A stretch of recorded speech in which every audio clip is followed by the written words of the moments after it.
Nessa aula a gente continua com o estudo de sistemas lineares. Vamos particularizar a discussão para sistemas lineares homogêneos. O que seriam sistemas lineares homogêneos? Então são sistemas com a mesma estrutura que a gente tinha visto na primeira aula, né? Então você tem um conjunto de equações lineares, só que cada equação linear ela vai ser igual a zero, né? Então a parte que contém as incógnitas e os coeficientes vão estar à esquerda e o lado direito igual a zero para cada uma delas.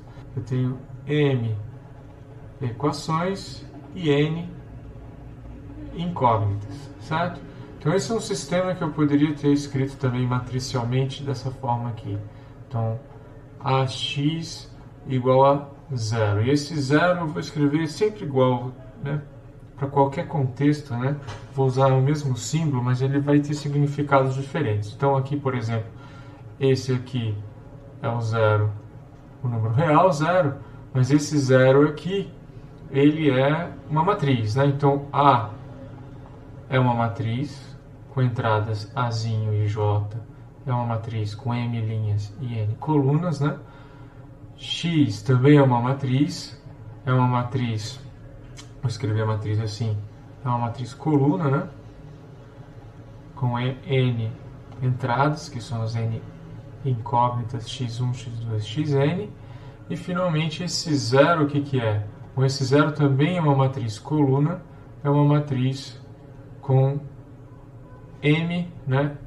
M zeros reais. Então é uma matriz com M linhas e uma coluna. Essa aqui é uma matriz com N linhas e uma coluna, de tal forma que essa multiplicação de matrizes aqui fica consistente. Então a diferença para o sistema não homogêneo geral é que a gente pôs zero aqui do lado direito e a gente ficou com um sistema homogêneo. Bom, qual é a diferença crucial aqui, do ponto de vista das soluções desse sistema? A gente viu que um sistema não homogêneo pode não ter solução alguma, ele pode ser impossível. Mas isso não acontece aqui. Vejam que se a gente fizer essa escolha x1 igual a x2, né, fizer todas as incógnitas iguais a zero, o lado esquerdo de todas as equações aqui vai ser zero. Né? Então eu estou dizendo que se eu pegar aquela matriz x1 e igualar ela a zero, né, se o vetor, né, de zeros aqui, eu vou ter uma solução possível, porque eu tenho A vezes a matriz nula, né, coluna m por 1, vai ser igual à matriz nula m por 1 por multiplicação de matrizes. Então esse cara aqui é uma solução do sistema, a gente vai chamar de solução trivial, certo? Então o que a gente percebe é que todo sistema homogêneo, né? Então todo sistema homogêneo é possível. Quer dizer, tem solução. Ao contrário de sistemas não homogêneos. Bom, e quais são então as possibilidades? A gente tem então, se o sistema tem solução, aqui a gente vai ter duas possibilidades. Ou as soluções são infinitas, né? Ou ele tem uma só solução. Então continua sendo determinado ou indeterminado. Então vamos pegar um caso bem simples para olhar para isso. A gente pode analisar isso num caso particular, assim, vou pegar um conjunto de, como a gente fez no caso de sistemas não homogêneos, vou pegar duas retas. Por exemplo, essas duas retas, elas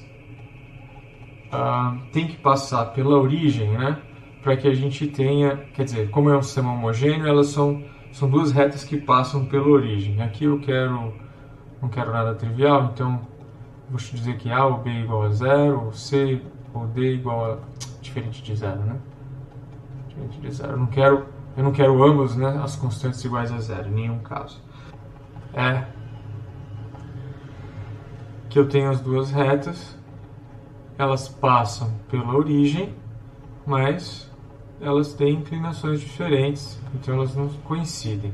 A segunda possibilidade, né, é que as duas retas passam pela origem, mas elas têm a mesma inclinação, então elas coincidem. Então eu tenho aí duas situações, né, possíveis nesse caso aqui, mas que simbolizam o caso geral. Eu tenho essa situação em que as retas são distintas, então a solução é única, o sistema é determinado. Quero dizer que só existe, né, um ponto do plano que está ao mesmo tempo nas duas retas, satisfaz as duas equações lineares, é a origem. Então nesse caso, o sistema é determinado, né, significa que se ele só tem uma solução, e a gente sabe que todo sistema homogêneo tem a solução trivial, quer dizer, a única solução é a origem. Então, se o sistema homogêneo é determinado, a única solução é a solução trivial. Então, a solução é única, é a solução trivial. E a outra possibilidade é que eu tenho infinitas soluções, ou seja, o sistema é indeterminado, porque eu tenho, né, todos os pontos dessa reta estão na segunda, da primeira estão na segunda e vice-versa, né, porque é a mesma equação. Então eu tenho infinitas soluções, são todos os pontos da reta. Então eu tenho aí infinitas soluções. A gente vai distinguir então esses dois casos no caso de sistemas homogêneos. Então vamos fazer, por exemplo, vamos fazer uma análise de dois sistemas simples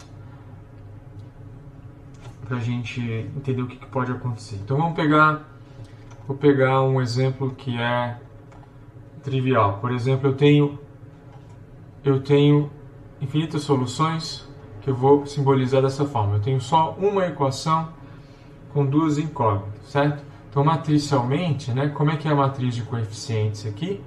Eu tenho uma matriz linha de coeficientes, né, que multiplica meu vetor de incógnitas, e isso vai dar simplesmente um número, né, que é zero. Então, isso aqui é o equivalente de ax igual a zero, que a gente escreveu no início, certo? Só que eu só tenho uma equação, então a matriz A fica com essa cara simples. Bom, a gente não tem que fazer nada muito sofisticado para resolver isso, né? A solução aqui é dada claramente, né? A solução eu obtenho simplesmente isolando uma das variáveis em termos da outra. Mas como eu posso expressar essa solução de um jeito que seja, digamos, mais apropriado ao contexto aqui, já que a gente está falando de uma situação no plano, né? A gente está falando de uma reta, então o vetor solução aqui de incógnitas é um vetor no R2, esse x. Então, o que a gente pode sempre fazer é pensar na variável x como a variável relacionada ao pivô dessa matriz, né? Porque ela só tem uma linha, então esse 1 é o pivô, y então vai ser uma variável livre, ela vai ser um parâmetro para especificar x. Então a gente vai pegar, vou chamar, por exemplo, vamos chamar x de y, chamar y de t, um parâmetro. Então essa é a minha variável livre, né? Variável livre, e eu vou escrever então a solução geral, né?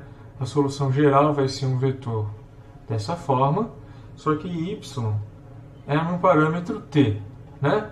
E x é menos y, então x é menos t. Então eu posso escrever a solução geral desse problema dessa forma, e eu posso fatorar esse t para ter sempre um múltiplo desse vetor aqui. Ou seja, qualquer múltiplo desse vetor que dá uma direção no espaço, né, no plano, vai ser uma solução desse sistema. Então eu posso escrever o conjunto solução, né, como sendo, vai ser um conjunto. Que conjunto é esse? É o conjunto dos múltiplos desse vetor que está. Então são todos, t é um parâmetro real, então são todos esses vetores do R2, né? Todas essas duplas de números reais. Bom, a gente pode passar por um problema um pouquinho mais envolvido, né? Um sistema com mais incógnitas. Então, de maneira geral, o que a gente vai ter? Um sistema com várias equações, um sistema mesmo, né? E eu vou ter, por exemplo, algo assim, vai. E eu posso escrever isso numa forma matricial, né? Então, vai ser uma matriz com 5 colunas, né? E 4 linhas, já que eu tenho 4 equações. Então, vamos lá. A primeira linha tem que ser essa daqui. Veja, eu estou enumerando, eu estou colocando os coeficientes na ordem em que aparecem as incógnitas, né? Que eu vou multiplicar por um vetor que é de x1 a x5. Então, isso aqui é 2 correspondente a x1, 2 a x2, menos 1 a x3. Eu escrevi mais x5, mas eu não escrevi x4. Tem um mais 0 x4 aqui, eu não posso perder ele, né? Então, a primeira linha tem que ser essa daqui, né? E assim por diante. Então, 4 linhas, 5 colunas. Essa é uma matriz que tem 5 linhas e uma coluna. O resultado da multiplicação vai ser uma matriz com 4 linhas e uma coluna. Então tá tudo consistente aqui. E aí o que a gente vai fazer? Bom, a gente vai processar isso da mesma maneira que a gente fazia ou fez para sistemas não homogêneos. A gente vai escrever a matriz aumentada. Tá, vou escrever a matriz aumentada, depois vou argumentar que na verdade a gente não precisa escrever a matriz aumentada para analisar esse sistema, que a gente pode olhar só para a matriz de coeficientes. Então, essa é a matriz aumentada desse sistema. E o objetivo aqui é aplicar o procedimento, né, de eliminação de Gauss-Jordan. Então, eu quero obter a matriz reduzida por linhas. Mas vocês podem se convencer de que, ao realizar as operações sobre as linhas dessa matriz, a gente nunca vai alterar, né, essa última coluna aqui. Ela vai ser sempre zero. Então, de fato, na hora de analisar um sistema homogêneo, não tem muita necessidade de colocar essa última coluna. Você pode colocar, mas não vai fazer nenhuma diferença prática, né? Então, se a gente fizer todo o procedimento, né, a gente vai chegar, né, de eliminação gaussiana, vai chegar a uma matriz equivalente. Ela está na forma reduzida por linhas? Tá, né? Ela está escalonada, as linhas nulas aparecem no fim. O primeiro elemento não nulo de cada linha que não nula é um pivô, né? Ele é o número 1. Os pivôs estão sempre um à direita do outro. E se a gente olhar para as colunas onde tem os pivôs, ó, as colunas são todas feitas de zero, com exceção do pivô. Então eu tenho essa coluna que tem pivô, eu tenho essa coluna que tem pivô e eu tenho essa coluna que tem pivô. Então 3 pivôs aí, né, das 3 linhas não nulas. Muito bem. Se a gente olha então para o sistema que essa matriz aqui representa, essa matriz aumentada, então essa matriz aumentada ela representa um sistema diferente do sistema com o qual a gente começou.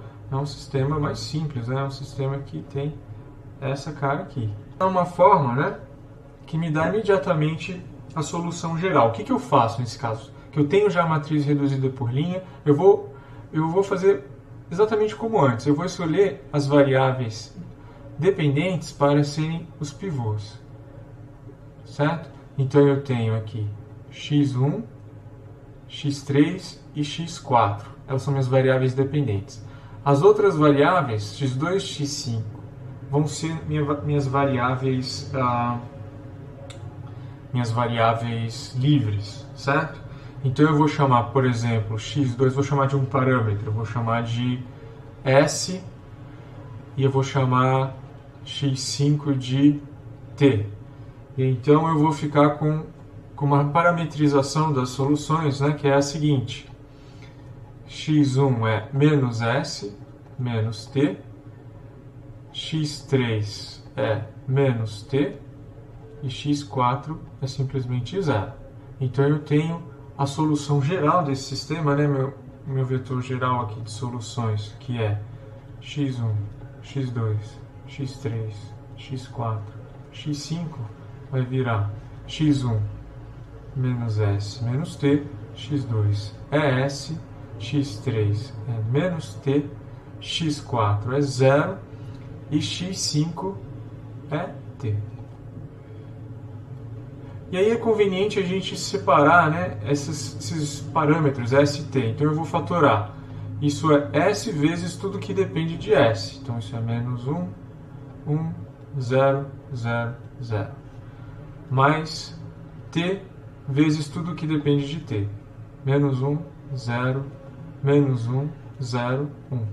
Então vejam, x é uma soma, né, com certos múltiplos reais aqui na frente, então S e T são quaisquer números reais, dessas duas matrizes aqui, que são matrizes colunas de 5 componentes, né? Então são vetores do R5. Esse cara é um vetor do R5, é um vetor com 5 componentes, né, com 5 números reais, e, portanto, a minha solução geral, que é um conjunto solução desse problema, o conjunto solução é, então, todos os vetores que podem ser construídos dessa forma, né? Um múltiplo desse mais um múltiplo desse outro. Então eu vou escrever do jeito que está ali. Então isso é mais t vezes o outro vetor, para qualquer S e T reais. Então eu tenho infinitas soluções, né? Porque eu tenho um par de números reais aqui, S e T, que podem variar independentemente, e se eu fizer essa soma, eu obtenho, né, um vetor que está no R5, então esse cara é um subconjunto do R5, certo? Então eu tenho, nesse caso, né, eu tinha 5 variáveis, e eu acabei com 2 variáveis livres.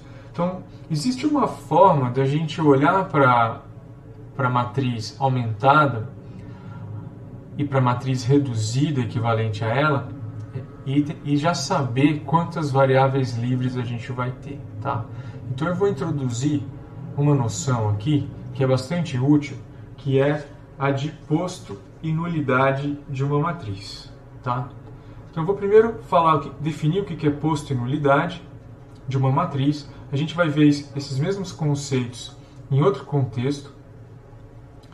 E aqui vão simplesmente auxiliar a gente a entender essa relação entre número de variáveis e variáveis livres, etc. Então, o que você tem? Uma matriz, por exemplo, A, que tem as entradas Azinho e J. Uma matriz M por N, como as matrizes de coeficientes que aparecem para a gente. Vamos supor que alguém teve o trabalho de fazer a eliminação de Gauss-Jordan nessa matriz e obter uma matriz B, tá? Com coeficientes B e J, M por N, que é uma matriz reduzida por linha, certo? Então você fez a eliminação de Gauss-Jordan, você saiu dessa matriz A, chegou na matriz B, que é uma matriz reduzida por linhas. E a gente diz, então, que essas duas matrizes são equivalentes, já que uma foi obtida da outra via operações elementares. Bom, eu vou definir o que é posto e nulidade da matriz A partir de propriedades da matriz B, tá? Então, se eu quero saber, por exemplo, o que é o posto da matriz A, tá? Isso vai ser, por definição, tá? Pra gente, vai ser o número de linhas não nulas da matriz B. Então, número de linhas não nulas da matriz B, certo? E da mesma maneira eu vou definir um outro número que eu vou chamar de nulidade da matriz A, e às vezes eu vou escrever simplesmente assim, nulidade de A. Isso é N, Nzinho é o número de colunas da matriz A, ou o número de incógnitas de um sistema linear, se A é a matriz de coeficientes, certo? Então, o número de colunas de A menos o posto de A. Então, vejam, para você calcular o posto, você precisa obter a matriz B, porque você precisa saber o número de linhas não nulas de B, que vai ser o posto de A. Da mesma maneira, para você calcular a nulidade de A, você precisa da matriz B, porque você teve que calcular o posto, certo? Então, essas duas quantidades que são dadas da matriz A são obtidas a partir da sua matriz reduzidas por linhas. Essa definição depende de um fato que eu não provei, que é que toda matriz tem uma única forma reduzida por linhas, tá? Eu não provei isso, mas isso é verdade sempre. Depois a gente pode ver uma demonstração. Por enquanto eu só quero definir esses conceitos, tá? E vamos voltar agora para os dois sistemas que a gente resolveu, os dois sistemas homogêneos que a gente tinha antes. Então a gente viu um primeiro sistema bem simples, que é esse aqui, x mais y igual a zero. E vamos olhar para a matriz, essa matriz aqui, a matriz A desse sistema. Então vamos lá. Quem é a matriz A? No primeiro exemplo, é uma matriz linha, dessa forma. Essa matriz, ela já está, né, na forma reduzida por linhas. Ela já está, certo? Já está trivialmente na forma reduzida por linhas, porque eu só tenho uma linha não nula, só tenho um pivô, não tem mais nenhuma outra linha, não tem que olhar para as colunas nem nada. Então isso já está, né, na forma que a gente queria. Bom, eu posso imediatamente então dizer qual que é o oposto dessa matriz. Ora, o número de linhas não nulas dela, 1. E qual que é a nulidade dessa matriz? A nulidade dessa matriz vai ser o número de incógnitas, ou o número de colunas, né? 2 menos o posto. Ou seja, eu tenho nulidade igual a 1. Agora, se a gente voltar para o sistema que a gente resolveu, olha para o conjunto de solução. Ora, esse conjunto de solução tem infinitos elementos parametrizados por um número real, certo? Eu tenho uma variável livre. É exatamente a nulidade dessa matriz. Então, isso não é acidental. Verem? Vamos olhar para outra matriz, essa matriz aqui, tá? Então vamos pegar a matriz, essa é a matriz azão do segundo sistema, e aqui seria a matriz B, que é equivalente a A. Então a matriz B, se a gente olha bem para ela, ela tem 3 linhas não nulas e uma linha nula, certo? Então o posto dessa matriz, que é o número de linhas não nulas, é igual a 3. Então o posto da matriz A, no segundo problema, né? Então vou escrever assim, no segundo problema, o posto de A, que é o número de linhas não nulas da matriz B, eu tenho 3, certo? 3 linhas não nulas. Tenho 3, olho para a matriz B, eu tenho 3 linhas não nulas. Bom, mas quantas colunas a matriz A tem? Então não se confunda com essa coluna aqui. Ela não entra na conta, porque eu estou olhando para a matriz A, a matriz de coeficientes, né? Esse parênteses vai até aqui, certo? Estou olhando só para a matriz de coeficientes. Então eu tenho 1, 2, 3, 4, 5 colunas, que é o número de incógnitas, né, do problema. Eu tenho então n igual a 5. Então a nulidade aqui vai ser 5 menos o posto igual a 2. E a gente tem, olha, o conjunto de solução precisamente parametrizado por 2 números reais, né? Porque eu tenho 2 variáveis livres, no meu caso x2 e x5. Então eu tenho 2 variáveis livres nesse caso, igual a nulidade, né? Isso é igual a nulidade. E aqui eu tenho também uma variável livre nesse problema, que é igual à nulidade dele. Então isso não é de forma alguma acidental, tá? Isso segue do seguinte resultado. Então vamos enunciar para deixar isso bem marcado. Eu quero provar o seguinte: um sistema homogêneo cuja matriz de coeficientes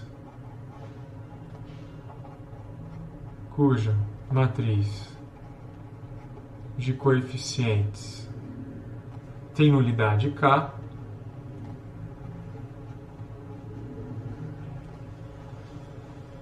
possui K variáveis livres.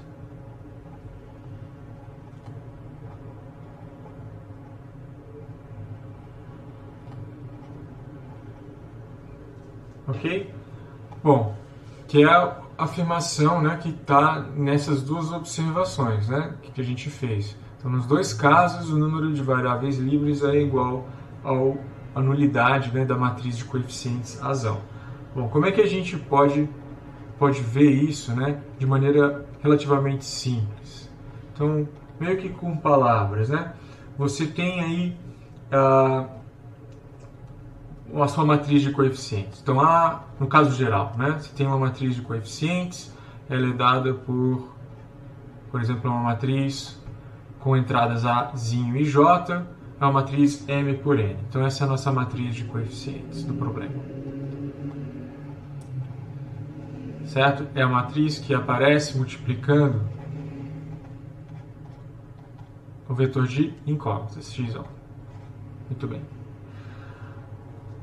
Vamos supor que, bom, por hipótese, ela tem nulidade K, né? Então, a gente está dizendo o seguinte, a nulidade dessa matriz é o número de colunas dela, então N menos o posto, certo?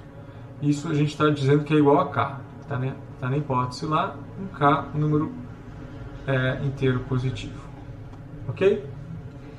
Bom, isso quer dizer exatamente o quê? Se a gente olhar para a matriz, então vamos pegar B, a matriz reduzida por linhas da matriz A, né? Então, em particular, elas são equivalentes. Essa relação de equivalência é em relação às operações com linhas, nas linhas da matriz, né? Aquelas três operações. Então, eu estou pegando a matriz, já fiz a eliminação de Gauss-Jordan da matriz A, cheguei na matriz B. O que eu posso afirmar sobre a matriz B, sabendo que a nulidade é K?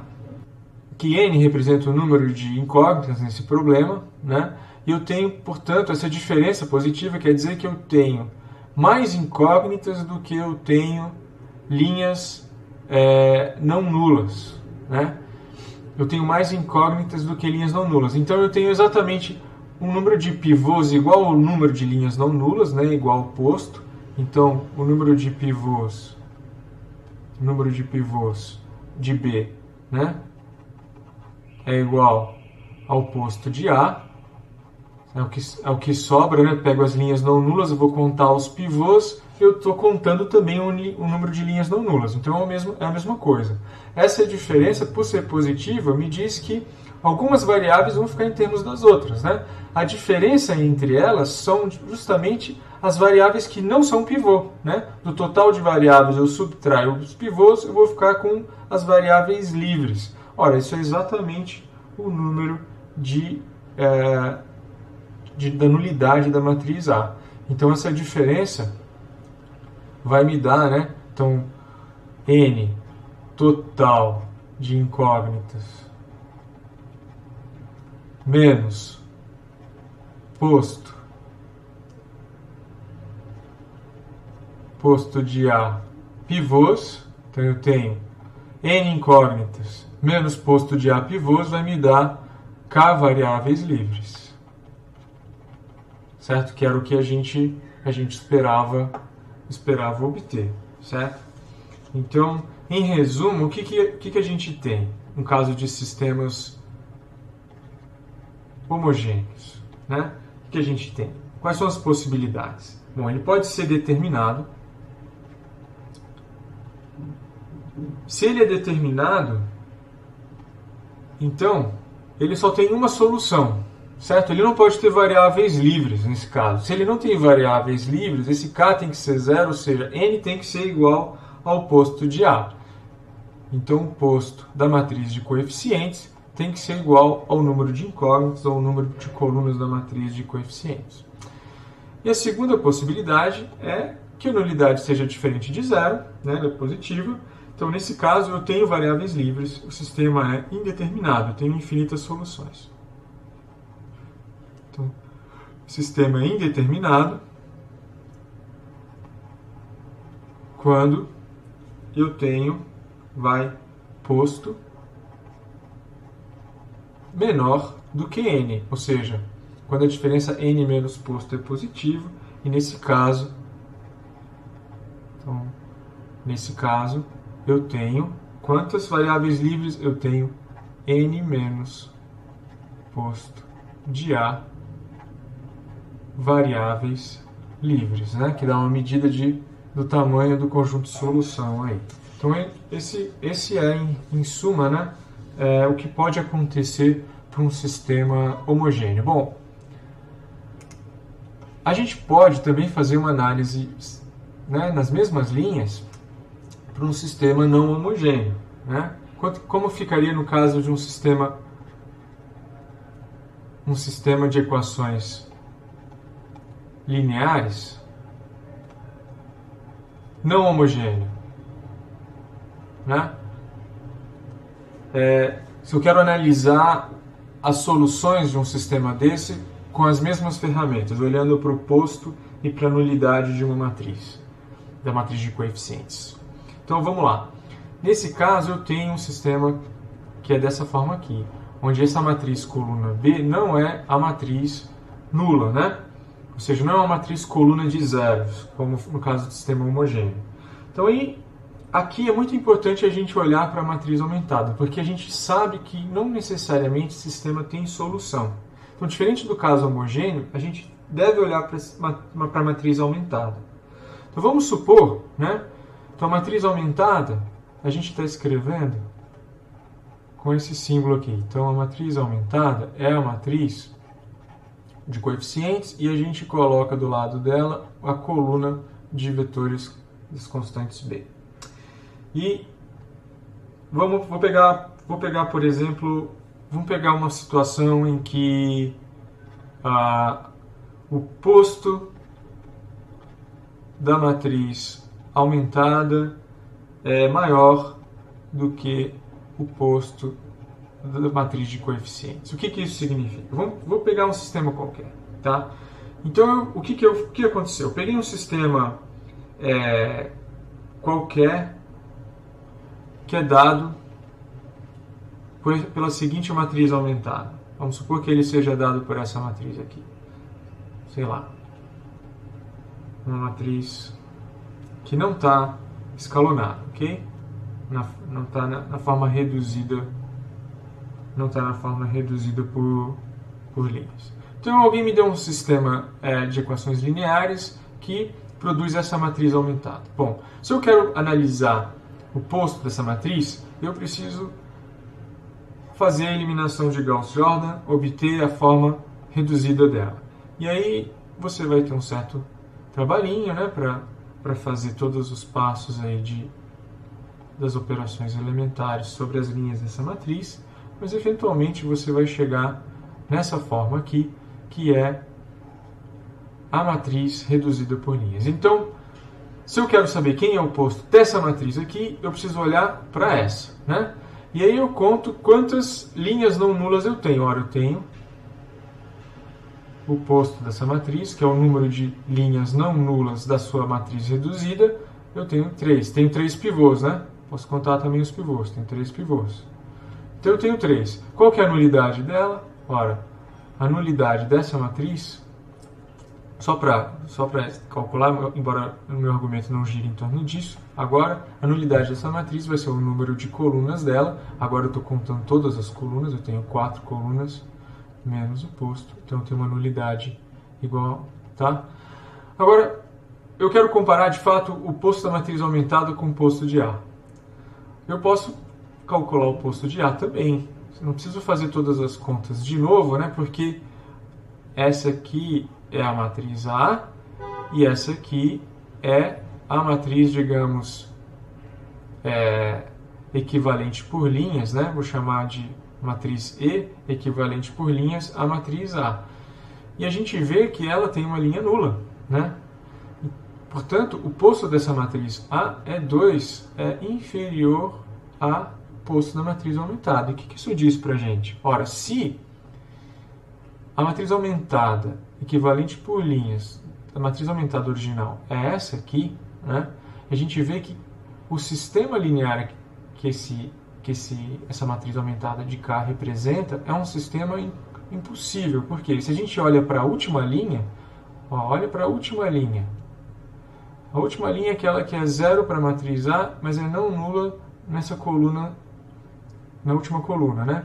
Então, se eu tenho três variáveis, x, y e z, né, correspondentes a esse sistema, essa última linha aqui está me dando a seguinte equação.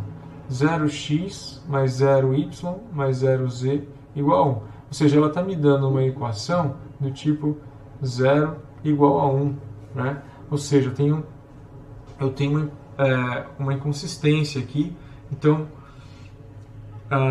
é o sintoma, né, de quando um sistema é impossível, um sistema linear não homogêneo é impossível. Quando você tem essa diferença entre o posto da matriz aumentada e o posto de A. Eles não são iguais, por isso você chega a uma equação do tipo 0 igual a alguma coisa não nula.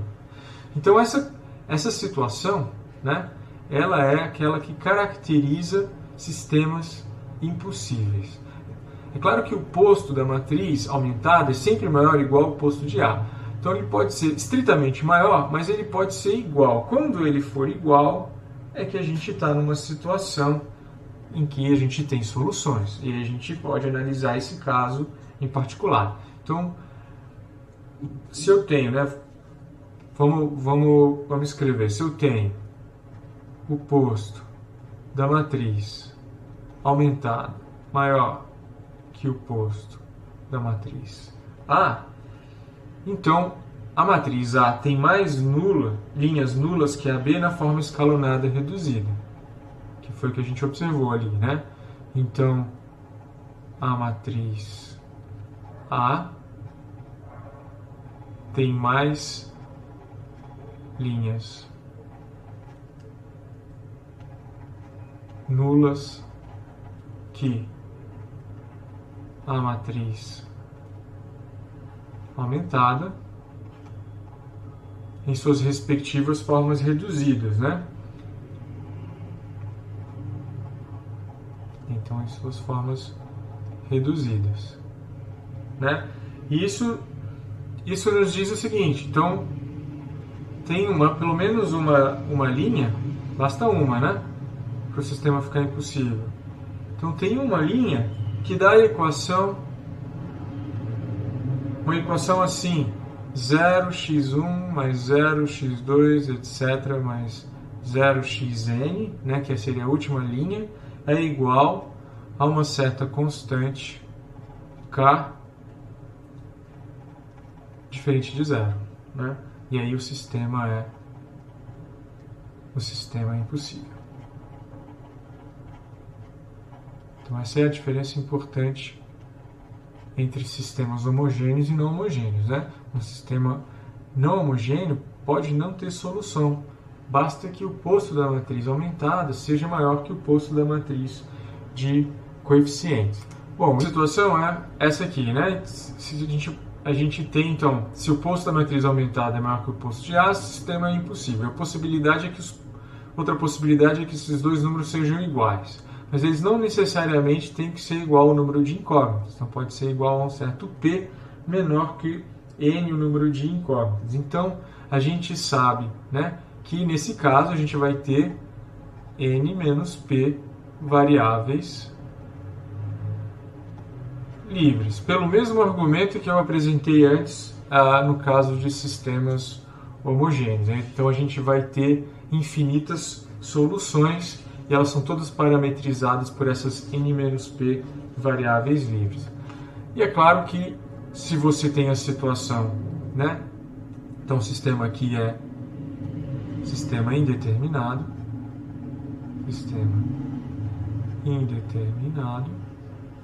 e a situação, digamos que seria trivial, mas no caso de sistemas homogêneos, não homogêneos, é esse aqui, né? Então você tem posto da matriz aumentada igual ao posto da matriz de coeficientes, que é igual a n, o número de incógnitas. Então nesse caso, eu tenho quantas variáveis livres? Eu tenho nenhuma variável livre, a solução é única, né? E nesse caso, qual é a cara da matriz, né? Então esse aqui é um sistema determinado. Então, a solução é única. Então, como deve ser a cara de uma matriz aumentada, né, para um sistema desse? De maneira geral, ela vai ter, né, vou fazer um caso 3x3, mas ela vai ter uma cara mais ou menos assim. A matriz de coeficientes vai ser uma escadinha, assim, uma matriz triangular, vou reduzir a matriz identidade, né? A matriz de coeficientes. Aqui podem aparecer certas constantes, né? Então, vou colocar aqui um sinal de equivalência. Eu comecei com uma certa matriz aumentada, fiz a eliminação de Gauss-Jordan e cheguei nessa matriz aumentada. Então, a gente vê, né, que a solução é x1 é 3, x2 é menos 2, x3 é 2. Eu só tenho uma solução possível, né? Eu não tenho variáveis livres, eu tenho exatamente o vetor de soluções vai ser a última coluna da matriz. A solução é única, certo? Então essas são as três possibilidades que podem ocorrer no caso de um sistema não homogêneo, tá? Vou fazer um último exemplo, tá? Para a gente analisar, então, usando esse método, né? Vamos analisar um sistema não homogêneo, esse daqui. Então, eu escrevi a matriz aumentada desse sistema, fiz a eliminação de Gauss-Jordan e vou obter uma matriz reduzida por linhas. Então, vejam, a matriz equivalente reduzida por linhas, ela está na forma escalonada reduzida, né? O primeiro elemento não nulo é o elemento 1, que é o pivô. Nas colunas dos pivôs eu tenho tudo igual a zero, né? Então eu posso imediatamente dizer qual que é o oposto da matriz aumentada. O oposto da matriz aumentada, que é o número de pivôs ou o número de linhas não nulas, igual a 3. Certo? Bom, o posto é igual a 3, mas qual é o número de colunas da matriz A, ou o número de incógnitas, que é nzinho? Ora, nzinho é igual ao número de incógnitas, eu tenho exatamente 1, 2, 3, 4, 5. Então é menor que nzinho, que é 5, o número de incógnitas. Eu tenho exatamente, então, quantas variáveis livres? Eu tenho 5 menos 3, 2 variáveis livres. Então eu já sei que eu vou precisar escolher duas variáveis para serem parâmetros, né? Então, de maneira geral, o que a gente prefere fazer? Vamos escolher as variáveis dependentes para serem aquelas correspondentes aos pivôs, então x, y e z, e o restante vai ser parâmetro, o IV. Então eu nem vou mudar aqui o nome das variáveis. X estou jogando outras variáveis para o outro lado. Então, como fica a solução geral desse sistema? Então, como fica a solução geral? Então, a solução, o conjunto de solução, né? Conjunto de solução é esse conjunto aqui. Vou primeiro escrever a solução geral, que vai ser mais fácil. Então, a solução geral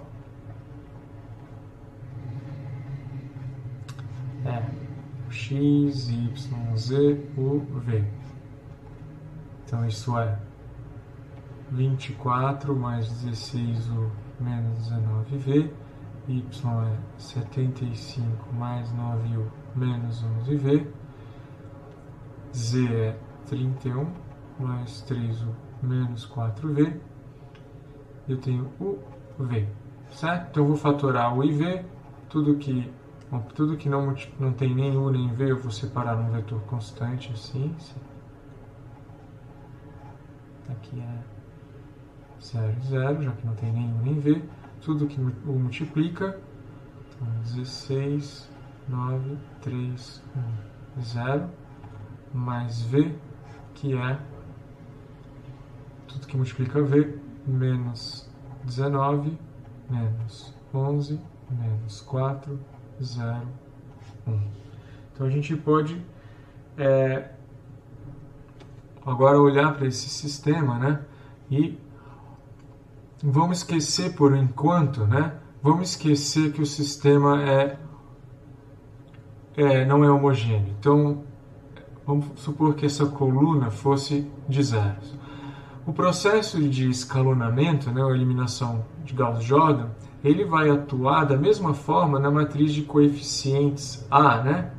Seja essa coluna igual a zero ou não. Então, essa matriz que a gente obtém aqui, que eu vou chamar, sei lá, de E, é a matriz reduzida por linhas, a matriz A. Opa, pegando tudo, né? Menos a última coluna. Eu não estou pegando essa última coluna. Então, essa matriz E, ela é equivalente a A. Então, se você tivesse um sistema homogêneo para resolver, você teria escalonado a matriz A, chegaria nessa matriz E aí a sua solução geral continuaria tendo a mesma cara, né? Porque eu tenho 3 linhas não nulas, o número de incógnitas é o número de colunas da matriz A, então isso não mudou. Significa que o número de variáveis livres não mudou, eu continuo tendo 2 variáveis livres e o mesmo sistema para resolver, né? A diferença é que eu não teria esse vetor de constantes. Então vocês percebem que esse trecho aqui, olha, esse pedaço da solução, ele corresponde à solução geral do caso homogêneo. E o que é esse vetor de constantes?